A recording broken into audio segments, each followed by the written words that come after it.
आज हम एक ऐसे इंग्रेडिएंट के बारे में बात करने वाले हैं जो लगभग हर उस प्रोडक्ट के अंदर है जो आप यूज कर रहे हो। आपके इंस्टेंट नूडल्स के अंदर, आपके कॉस्मेटिक्स के अंदर, यहाँ तक कि आपकी आइसक्रीम्स तक के अंदर, और वो है पाम ऑयल।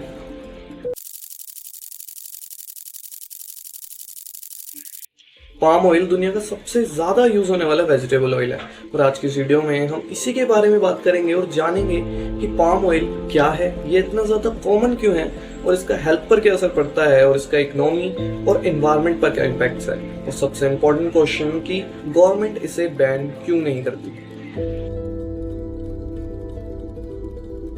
पाम ऑयल एक वेजिटेबल ऑयल है जो पाम फ्रूट से निकलता है और ये दुनिया का सबसे ज्यादा प्रोड्यूस होने वाला ऑयल भी है। International Food Policy Research Institute के मुताबिक साल में लगभग 80 million ton palm oil produce होता है और ये सबसे ज्यादा फूड प्रोडक्ट्स के अंदर यूज होता है, जैसे कुकीज हो गई, आपके इंस्टेंट नूडल्स हो गए, आपकी आइसक्रीम्स हो गई, और कुकिंग के अलावा बायोफ्यूल और कॉस्मेटिक्स तक में यूज होता है। तो सवाल आता है कि इतना ज्यादा कॉमन क्यों है, ये इतना ज्यादा यूज क्यों होता है। तो इसका जवाब है क्योंकि एफिशिएंट है और ये सस्ता है। 1 हेक्टेयर जमीन से आप बहुत ज्यादा पाम ऑयल प्रोड्यूस कर सकते हो as compare to sunflower oil and soybean oil.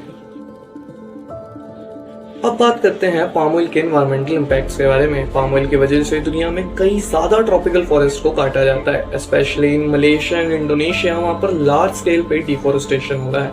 Global forest research की माने तो दुनिया में 1 मिलियन हेक्टेयर फॉरेस्ट को हर साल काटा जाता है और ये सिर्फ पेड़ों को काटना ही नहीं है, वाइल्ड लाइफ हैबिटेट को भी खराब करना है। डिफोरेस्टेशन के साथ साथ कार्बन एमिशन को भी बढ़ावा देता है पाम ऑयल। अब आप सोच रहे होंगे कि कार्बन एमिशन कैसे हो सकता है जब पाम ट्रीज लग रहे हैं, तो इसका आंसर है पीटलैंड्स। पीटलैंड्स कार्बन को स्टोर करके रखती हैं और जब इन्हें खोला जाता है तो large amount of carbon dioxide हमारे एटमॉस्फेयर के अंदर एब्जॉर्ब हो जाता है और ये आगे जाकर क्लाइमेट चेंज जैसी प्रॉब्लम्स को तेज कर देता है या फिर कहीं उसे बढ़ावा देता है। इसीलिए ही एनवायरमेंटलिस्ट पाम ऑयल को ग्रीन क्राइम तक कहते हैं। लेकिन कुछ इनिशिएटिव्स हैं जैसे RSPO जो इको फ्रेंडली फार्मिंग को प्रमोट करते हैं, जिससे डिफोरेस्टेशन कम होता है और वाइल्ड लाइफ को भी कम नुकसान पहुंचता है। लेकिन एक्सपर्ट्स का कहना है कि सस्टेनेबल सर्टिफिकेशन अभी भी पूरी तरह से सक्सेसफुल नहीं है और इलीगल प्लांटेशन अभी भी एक बहुत बड़ी प्रॉब्लम है।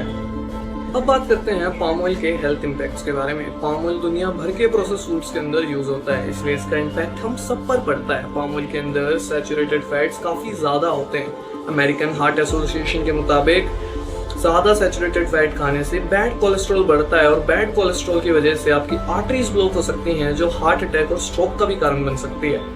कमाल की बात यह है कि पाम ऑयल के अंदर कुछ सर्टेन विटामिन ई के एंटीऑक्सीडेंट्स होते हैं जो ब्रेन हेल्थ को प्रमोट करते हैं और सर्टेन कैंसर से आपको प्रोटेक्शन भी दे सकते हैं। लेकिन आपको ये बेनिफिट्स पाने के लिए रेड पाम ऑयल बहुत ज़्यादा क्वांटिटी में कंज्यूम करना पड़ेगा, जो प्रैक्टिकली पॉसिबल नहीं है क्योंकि इतना ज़्यादा ऑयल कंज्यूम करना आपके हेल्थ के लिए वैसे ही बहुत ज़्यादा रिस्की है। तो इसलिए हेल्थ एक्सपर्ट्स रेकमेंड करते हैं अगर आपको विटामिन ई के एंटीऑक्सीडेंट्स की बेनिफिट्स चाहिए तो आप उसे सप्लीमेंट करें। एक और स्टडी जो जर्नल ऑफ न्यूट्रिशन में पब्लिश हुई थी कहती है कि पाम ऑयल मॉडरेट अमाउंट में लेना दिक्कत नहीं है। दिक्कत जब होती है जब पाम ऑयल को काफ़ी ज़्यादा क्वांटिटी में कंज्यूम करते हैं प्रोसेस फूड्स के जरिए। प्रोसेस फूड्स जैसे ice cream, chocolate, instant noodles, soaps and even toothpaste के अंदर भी पाम ऑयल होता है। हेल्थ एक्सपर्ट्स रेकमेंड करते हैं कि हमें प्रोसेस फूड्स को कम खाना चाहिए और फ्रेश चीज़ों को ज़्यादा खाना चाहिए। अब आप सोच रहे होंगे कि इतने ज़्यादा एनवायरमेंटल डैमेज और हेल्थ कंसर्न्स के बावजूद भी गवर्नमेंट इसे बैन क्यों नहीं करती। ये इतना ज़्यादा सिंपल नहीं है, बहुत ज़्यादा कॉम्प्लेक्स है और इसका जवाब छुपा हुआ है पाम ऑयल के इकोनॉमिकल और पॉलिटिकल बेनिफिट्स में। पाम ऑयल दुनिया की सबसे वैल्यूएबल एग्रीकल्चर कम्युनिटीज में से एक है। इंडोनेशिया और मलेशिया जैसी कंट्रीज के लिए तो ये सिर्फ एक क्रॉप ही नहीं, उनकी इकोनॉमिक बैकबोन है। वर्ल्ड बैंक और FAO के मुताबिक मिलियन लोग इस इंडस्ट्री से डायरेक्टली या इनडायरेक्टली जुड़े हुए हैं। Plantation workers, staff members, transporters सब इस इकोनॉमी का एक हिस्सा है। पाम ऑयल एक्सपोर्ट से डेवलपिंग इकोनॉमीज को सिग्निफिकेंट रेवेन्यू मिलता है। रूरल एरियाज में ये एक मेजर सोर्स ऑफ एम्प्लॉयमेंट है जहाँ पर ज़्यादा इनकम ऑप्शंस नहीं होते।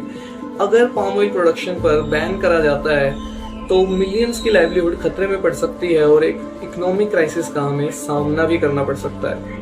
और बात सिर्फ इकोनॉमीज तक लिमिटेड नहीं है, पाम ऑयल फार्मिंग काफ़ी ज़्यादा एफिशिएंट है। 1 हेक्टेयर ज़मीन से हम काफ़ी ज़्यादा पाम ऑयल प्रोड्यूस कर सकते हैं as compare to soybean oil and sunflower oil.